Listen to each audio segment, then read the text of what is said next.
तुम आखिर मेरी बेटी के घर में कर क्या रही हो?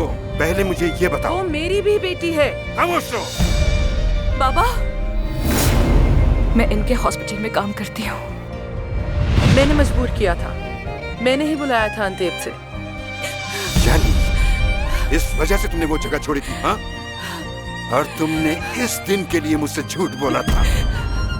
बाबा, बाबा मत कहना तुम मुझे अब। बाबा कहाँ जा रहे हैं हम? बाबा प्लीज रुक जाइए।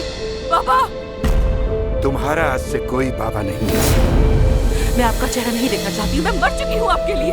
बेटा, अपनी बेटी मत कहे मुझे, मत कहे मुझे अपनी बेटी, और छुए मत मुझे।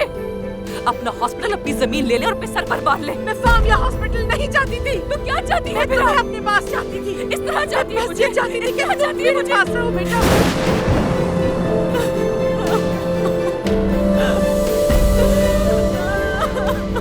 एफसुन, एफसुन, एफसुन, एफसुन।